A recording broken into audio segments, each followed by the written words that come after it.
The Shadows on the Wall by Mary E. Wilkins Freeman. Henry had words with Edward in the study the night before Edward died, said Caroline Glynn. She spoke not with acrimony, but with grave severity. Rebecca Ann Glynn gasped by way of assent. She sat in a wide flounce of black silk in the corner of the sofa, and rolled terrified eyes from her sister Caroline to her sister Mrs. Stephen Brigham, who had been Emma Glynn, the one beauty of the family. The latter was beautiful still, with a large, splendid, full-blown beauty. She filled a great rocking-chair with her superb bulk of femininity, and swayed gently back and forth, her black silks whispering and her black frills fluttering. Even the shock of death, for her brother Edward lay dead in the house, could not disturb her outward serenity of demeanor. But even her expression of masterly placidity changed before her sister Caroline's announcement, and her sister Rebecca Ann's gasp of terror and distress in response. I think Henry might have controlled his temper when poor Edward was so near his end, she said with an asperity which disturbed slightly the roseate curves of her beautiful mouth. Of course he did not know, murmured Rebecca Ann in a faint tone. Of course he did not know it, said Caroline quickly. She turned on her sister with a strange, sharp look of suspicion. Then she shrank as if from the other's possible answer. Rebecca gasped again.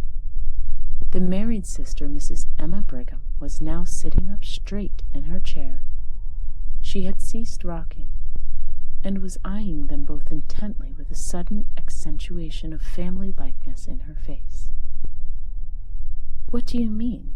she said impartially to them both. Then she too seemed to shrink before a possible answer. She even laughed an evasive sort of laugh. "Nobody means anything," said Caroline firmly. She rose and crossed the room toward the door with grim decisiveness. "Where are you going?" asked Mrs. Brigham. "I have something to see to," replied Caroline, and the others at once knew by her tone that she had some solemn and sad duty to perform in the chamber of death. "Oh," said Mrs. Brigham. After the door had closed behind Caroline, she turned to Rebecca. "Did Henry have many words with him?" she asked. "They were talking very loud," replied Rebecca evasively. Mrs. Brigham looked at her. She had not resumed rocking. She still sat up straight, with a slight knitting of intensity on her fair forehead between the pretty rippling curves of her auburn hair. "Did you ever hear anything?" she asked in a low voice with a glance toward the door. "I was just across the hall in the south parlor, and that door was open and this door ajar," replied Rebecca with a slight flush. "Then you must have—" "I couldn't help it. Everything? Most of it." "What was it?" "The old story. I suppose Henry was mad, as he always was, because Edward was living on here for nothing, when he had wasted all the money Father had left him." Rebecca nodded, with a fearful glance at the door. When Emma spoke again, her voice was still more hushed. "I know how he felt," said she. "It must have looked to him as if Edward was living at his expense, but he wasn't. No, he wasn't. And Edward had a right here according to the terms of Father's will, and Henry ought to have remembered it. Yes, he ought. Did he say hard things?" "Pretty hard from what I heard." What? I heard him tell Edward that he had no business here at all, and he thought he had better go away. What did Edward say? That he would stay here as long as he lived, and afterward too, if he was a mind to, and he would like to see Henry get him out, and then... What? Then he laughed. What did Henry say? I didn't hear him say anything, but what? I saw him when he came out of this room. He looked mad. You've seen him when he looked so. Emma nodded. The expression of horror on her face had deepened. Do you remember that time he killed the cat because she had scratched him? Yes, don't! Then Caroline re-entered the room. She went up to the stove, in which a wood fire was burning. It was a cold, gloomy day of fall, and she warmed her hands, which were reddened from recent washing in cold water. Mrs. Brigham looked at her and hesitated. She glanced at the door, which was still ajar. It did not easily shut, still being swollen with the damp weather of the summer. She rose and pushed it together with a sharp thud which jarred the house. Rebecca started painfully with a half-exclamation. Caroline looked at her disapprovingly. "It's time you controlled your nerves, Rebecca," she said. Mrs. Brigham, returning from the closed door, said imperiously that it ought to be fixed, it shut so hard. "It will shrink enough after we have had the fire a few days," replied Caroline. "I think Henry ought to be ashamed of himself for talking as he did to Edward," said Mrs. Brigham abruptly, but in an almost inaudible voice. "Hush," said Caroline, with a glance of actual fear at the closed door. "Nobody can hear with the door shut. I say again, I think Henry ought to be ashamed of himself. I shouldn't think he'd ever get over it, having words with poor Edward the very night before he died. Edward was enough sight better disposition than Henry, with all his faults. I never heard him speak a cross word, unless he spoke cross to Henry that last night. I don't know, but he did from what Rebecca overheard. Not so much cross, as sort of soft and sweet and aggravating," sniffed Rebecca. "What do you really think ailed Edward?" asked Emma, in hardly more than a whisper.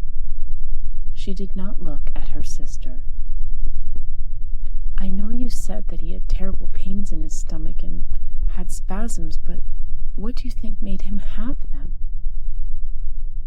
"Henry called it gastric trouble. You know, Edward has always had dyspepsia." Mrs. Brigham hesitated a moment. "Was there any talk of an examination?" said she. Then Caroline turned on her fiercely. "No," she said in a terrible voice. "No." The three sisters' souls seemed to meet on one common ground of terrified understanding through their eyes. The old-fashioned latch of the door was heard to rattle, and a push from without made the door shake ineffectually. "It's Henry," Rebecca sighed rather than whispered. Mrs. Brigham settled herself after a noiseless rush across the floor into her rocking chair again, and was swaying back and forth with her head comfortably leaning back, when the door at last yielded and Henry Glynn entered. He cast a covertly sharp, comprehensive gaze at Mrs. Brigham with her elaborate calm, at Rebecca quietly huddled in the corner of the sofa with her handkerchief to her face, and only one small uncovered, reddened ear as attentive as a dog's, and at Caroline, sitting with a strained composure in her armchair by the stove. She met his eyes quite firmly with a look of inscrutable fear, and defiance of the fear and of him. Henry Glynn looked more like this sister than the others. Both had the same hard delicacy of form and aquilinity of feature. They confronted each other with the pitiless immovability of two statues in whose marble lineaments emotions were fixed for all eternity. Then Henry Glynn smiled, and the smile transformed his face. He looked suddenly years younger, and an almost boyish recklessness appeared in his face. He flung himself into a chair with a gesture which was bewildering from its incongruity with his general appearance. He leaned his head back, flung one leg over the other, and looked laughingly at Mrs. Brigham. "I declare, Emma, you grow younger every year," he said. She flushed a little, and her placid mouth widened at the corners. She was susceptible to praise.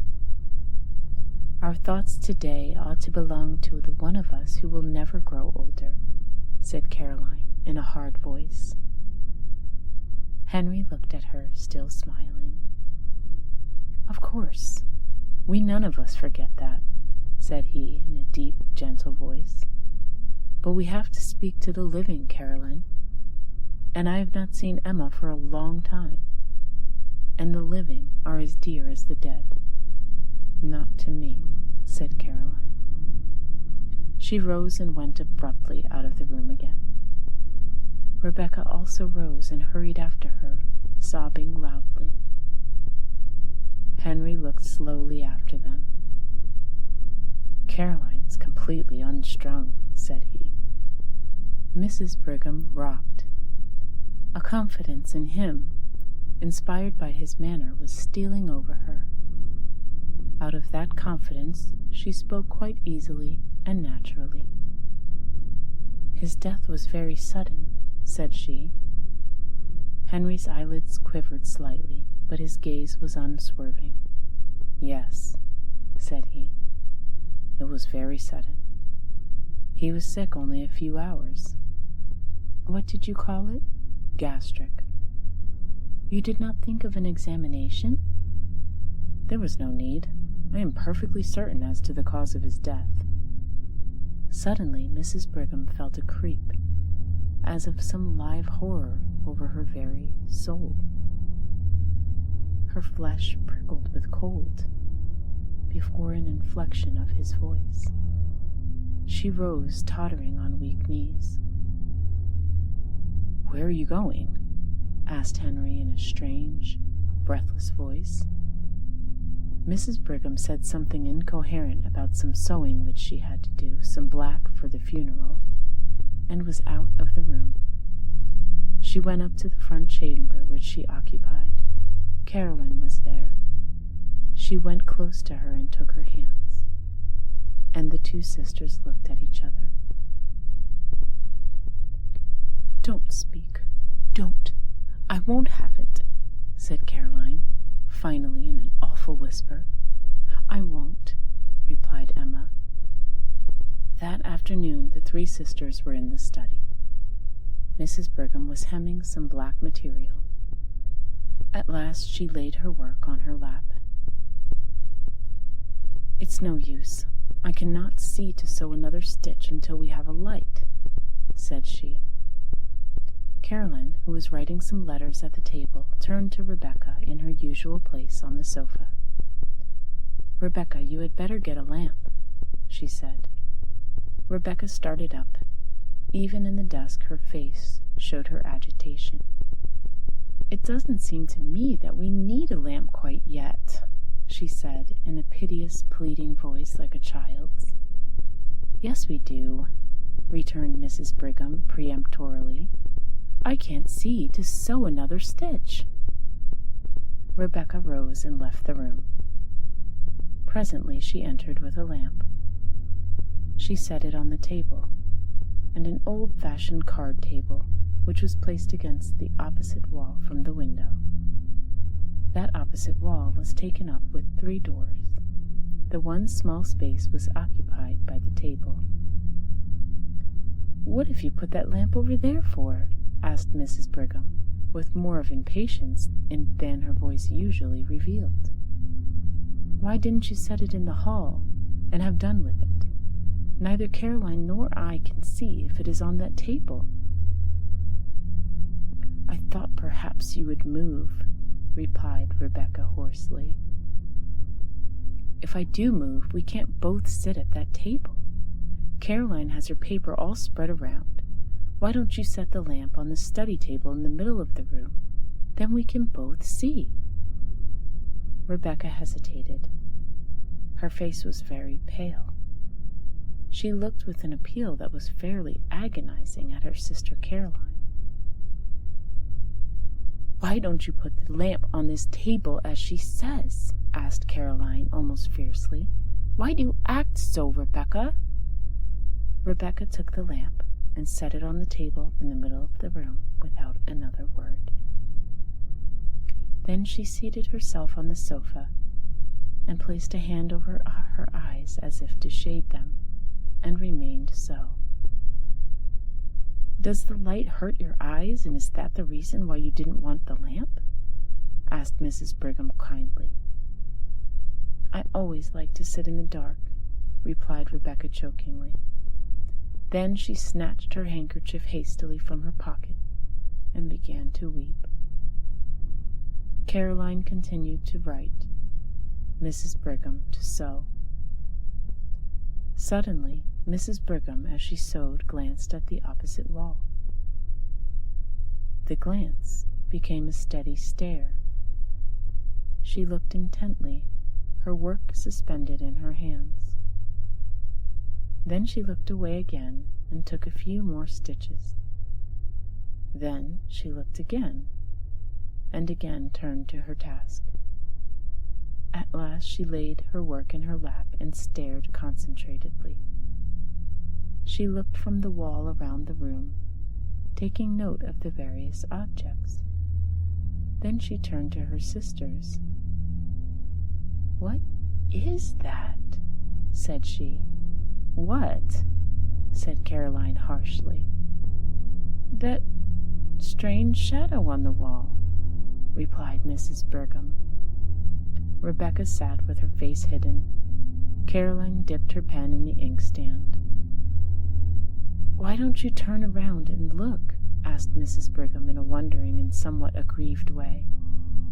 "I am in a hurry to finish this letter," replied Caroline shortly.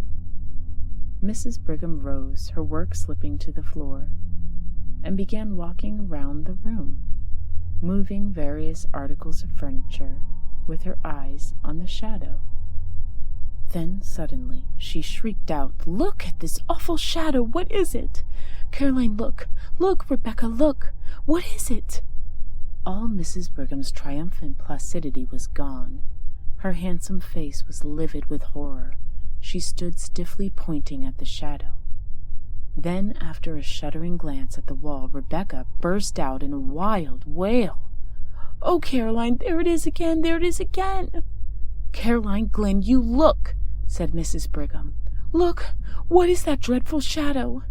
Caroline rose, turned, and stood confronting the wall. "How should I know?" she said. "It has been there every night since he died," cried Rebecca. "Every night?" "Yes. He died Thursday, and this is Saturday. That makes 3 nights," said Caroline rigidly. She stood as if holding her calm with a vice of concentrated will. It looks like, stammered Mrs. Brigham in a tone of intense horror. "I know what it looks like well enough," said Caroline. "I've got eyes in my head." "It looks like Edward," burst out Rebecca in a sort of frenzy of fear. "Only—" "Yes, it does," assented Mrs. Brigham, whose horror-stricken tone matched her sister's. "Only— Oh, it is awful! What is it, Caroline?" "I ask you again, how should I know?" replied Caroline. "I see it there like you. How should I know any more than you?" "It must be something in the room," said Mrs. Brigham, staring wildly around. "We moved everything in the room the first night it came," said Rebecca. "It is not anything in the room." Caroline turned upon her with a sort of fury. "Of course it is something in the room," said she. "How you act! What do you mean talking so? Of course it is something in the room." Of course it is," replied Mrs. Brigham, looking at Caroline suspiciously. "It must be something in the room." "It is not anything in the room," repeated Rebecca with obstinate horror. The door opened suddenly and Henry Glynn entered. He began to speak, then his eyes followed the direction of the others. He stood staring at the shadow on the wall. "What is that?" he demanded in a strange voice. "It must be due to something in the room," Mrs. Brigham said faintly. Henry Glynn stood and stared a moment longer. His face showed a gamut of emotions: horror, conviction, then furious incredulity. Suddenly he began hastening hither and thither about the room. He moved the furniture with fierce jerks, turning ever to see the effect upon the shadow on the wall. Not a line of its terrible outlines wavered. "It must be something in the room," he declared in a voice which seemed to snap like a lash. His face changed. The inmost secrecy of his nature seemed evident upon his face, until one almost lost sight of his lineaments. Rebecca stood close to her sofa, reading him with woeful, fascinated eyes. Mrs. Brigham clutched Caroline's hand. They both stood in a corner out of his way. For a few moments he raged about the room like a caged wild animal. He moved every piece of furniture. When the moving of a piece did not affect the shadow, he flung it to the floor. Then suddenly he desisted. He laughed. "What an absurdity," he said easily. "Such a to-do about a shadow." "That's so," assented Mrs. Brigham, in a scared voice which she tried to make natural. As she spoke, she lifted a chair near her. "I think you have broken the chair that Edward was fond of," said Caroline. Terror and wrath were struggling for expression on her face. Her mouth was set, her eyes shrinking. Henry lifted the chair with a show of anxiety. "Just as good as ever," he said pleasantly. He laughed again, looking at his sisters. "Did I scare you?" he said. "I should think you might be used to me by this time. You know my way of wanting to leap to the bottom of a mystery, and that shadow does look queer, and I thought if there was any way of accounting for it, I would like to without any delay." "You don't seem to have succeeded," remarked Caroline dryly, with a slight glance at the wall. Henry's eyes followed hers, and he quivered perceptibly. "Oh, there is no accounting for shadows," he said, and he laughed again. "A man is a fool to try to account for shadows." Then the supper bell rang, and they all left the room. But Henry kept his back to the wall, as did indeed the others. Henry led the way with an alert motion like a boy. Rebecca brought up the rear. She could scarcely walk, her knees trembled so. "I can't sit in that room again this evening," she whispered to Caroline after supper. "Very well. We will sit in the south room," replied Caroline. "I think we will sit in the south parlor," she said aloud. "It isn't as damp as the study, and I have a cold." So they all sat in the south room with their sewing. Henry read the newspaper, his chair drawing close to the lamp on the table. About 9 o'clock he rose abruptly and crossed the hall to the study. The three sisters looked at one another. Mrs. Brigham rose, folded her rustling skirts compactly round her and began tiptoeing toward the door. "What are you going to do?" inquired Rebecca agitatedly. "I am going to see what he is about," replied Mrs. Brigham cautiously. As she spoke, she pointed to the study door across the hall. It was ajar. Henry had striven to pull it together behind him, but it had somehow swollen beyond the limit with curious speed. It was still ajar, and a streak of light showed from top to bottom. Mrs. Brigham folded her skirts so tightly that her bulk with its swelling curves was revealed in a black silk sheath, and she went with a slow toddle across the hall to the study door. She stood there, her eye at the crack. In the south room, Rebecca stopped sewing and sat watching with dilated eyes. Caroline sewed steadily. What Mrs. Brigham, standing at the crack in the study door, saw was this. Henry Glynn, evidently reasoning that the source of the strange shadow must be between the table on which the lamp stood and the wall, was making systematic passes and thrusts with an old sword which had belonged to his father all over and through the intervening space. Not an inch was left unpierced. He seemed to have divided the space into mathematical sections. He brandished the sword with a sort of cold fury and calculation. The blade gave out flashes of light. The shadow remained unmoved. Mrs. Brigham, watching, felt herself cold with horror. Finally, Henry ceased and stood with the sword in hand and raised as if to strike, surveying the shadow on the wall threateningly.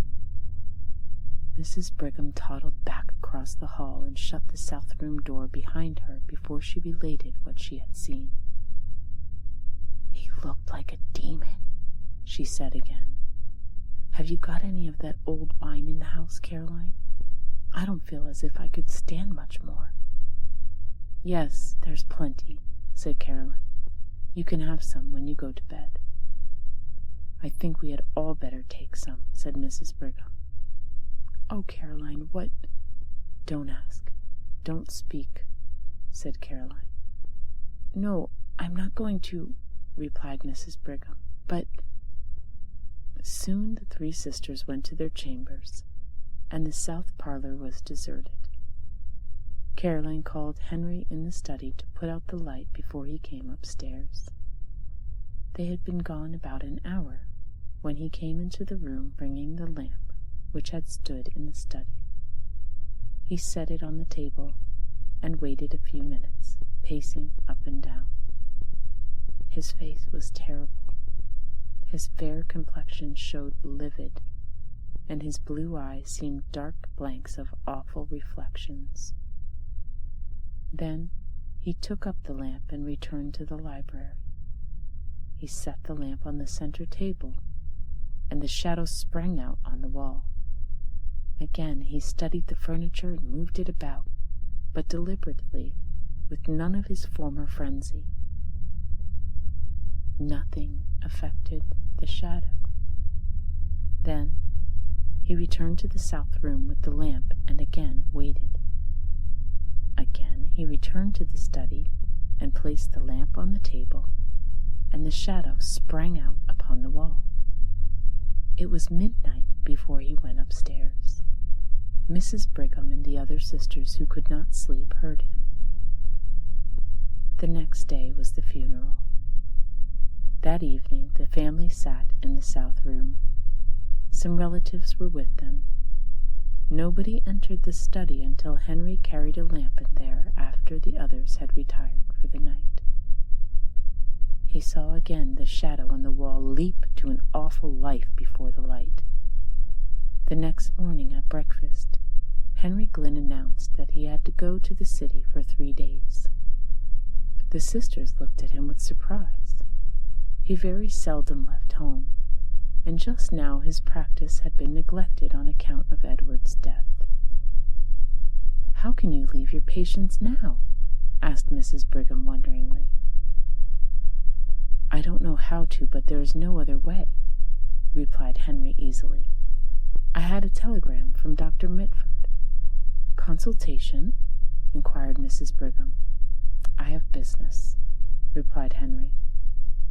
Dr. Mitford was an old classmate of his who lived in a neighboring city, and who occasionally called upon him in the case of a consultation. After he had gone, Mrs. Brigham said to Caroline that, after all, Henry had not said that he was going to consult with Dr. Mitford, and she thought it very strange. "Everything is very strange," said Rebecca with a shudder. "What do you mean?" inquired Caroline. "Nothing," replied Rebecca. Nobody entered the study that day, nor the next. The third day Henry was expected home, but he did not arrive, and the last train from the city had come. "I call it pretty queer work," said Mrs. Brigham. "The idea of a doctor leaving his patients at such a time as this, and the idea of a consultation lasting 3 days. There is no sense in it, and now he has not come. I don't understand it for my part." "I don't either," said Rebecca. They were all in the south parlor. There was no light in the study. The door was ajar. Presently Mrs. Brigham rose. She could not have told why. Something seemed to impel her, some will outside her own. She went out of the room again, wrapping her rustling skirts around that she might pass noiselessly, and began pushing at the swollen door of the study. "She has not got any lamp," said Rebecca in a shaking voice. Caroline, who was writing letters, rose again, took the only remaining lamp in the room, and followed her sister. Rebecca had risen, but she stood trembling, not venturing to follow. The doorbell rang, but the others did not hear it. It was on the south door on the other side of the house from the study. Rebecca, after hesitating until the bell rang the second time, went to the door. She remembered that the servant was out. Caroline and her sister Emma entered the study. Caroline set the lamp on the table. They looked at the wall, and there were 2 shadows. The sisters stood clutching each other, staring at the awful things on the wall. Then Rebecca came in, staggering, with a telegram in her hand. "Here is a telegram," she gasped. "Henry is dead."